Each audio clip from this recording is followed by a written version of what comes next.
तुम्ही मला अनसबस्क्राईब करा अशी मी तुम्हाला विनंती करतो. तर तुमचं सगळ्यांचं स्वागत आहे डिंबदाणे ब्लॉग्स मध्ये.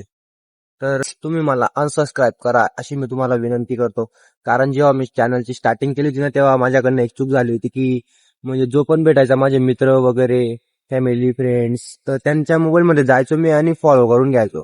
त्याच्याने मला आता खूप तेव्हा तर वाटलं की मस्त माझे फॉलोअर म्हणजे 1000 सबस्क्रायबर पूर्ण होऊन जातील, मग वॉच टाइम पण पूर्ण होऊन जाईल. कारण मला असं त्यांच्याकडून अपेक्षा होती की ते माझे व्हिडिओ बघतील. असं आपल्याला जर कोणाचा व्हिडिओ आवडला नाही तर आपण कशाला बघू. मी स्वतःवरून बघतो की मला जर कोणाचा व्हिडिओ आवडला नाही तर मी स्वतः बघतच नाही. तर माझे व्हिडिओ त्यांना आवडत नसतील म्हणून म्हणून ते बघत नसतील. पण एक माझी ती चूक झाली की मी त्यांच्या मोबाईलवरून सबस्क्राईब करून घेतलंय आणि ती चूक मला आता खूप नडते. कारण कारण माझा व्हिडिओ जातो त्यांच्यापर्यंत पण ते बघत नाही. त्याच्यामुळे तो रिटेन्शन असतो ना आपला व्हिडिओचा, तो डाऊन जातोय. त्याच्याकरता ज्यांना माझा व्हिडिओ आवडत नसतील त्यांनी प्लीज मला अनसबस्क्राईब करावं अशी विनंती करतो तुम्हाला. खुश झालो होतो की आपले आता म्हणजे 100 सबस्क्रायबर तर मी ते म्हणजे मित्रांना वगैरे यांना करूनच सबस्क्राईब करून घेतले होते. पण त्याचं नुकसान खूप आहे. मला ते तेव्हा कळालं नाही.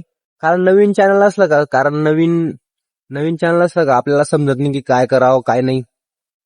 त्याच्याकरता आता मी स्वतःहूनच ज्यांना मी ओळखतो की त्यांच्याकडून मी सबस्क्राईब करून घेतलं होतं, त्याचा मोबाईल घेऊन गेला आणि अनसबस्क्राईब करेल. याच्यामध्ये मला म्हणजे असं काही वाईट वाटण्यासारखं काही नाही. जे मला अनसबस्क्राईब करतील त्यांचं पण खूप मनापासून धन्यवाद. कारण जे मला म्हणजे बाकीच्यांचा मोबाईल घेऊन करायचं काम राहील, ते करायचं गरज नाही राहणार. तुम्ही पहिलेच मला अनसबस्क्राईब करून द्या. कारण मग बाकीचे बाहेर गावाला आहे, कुठे आहे, काय आहे ते त्यांच्यापर्यंत मी पोहोचू शकत नाही. आणि युट्यूबवर असं समजत नाही की आपल्याला कोणी सबस्क्राईब केलेलं आहे असं.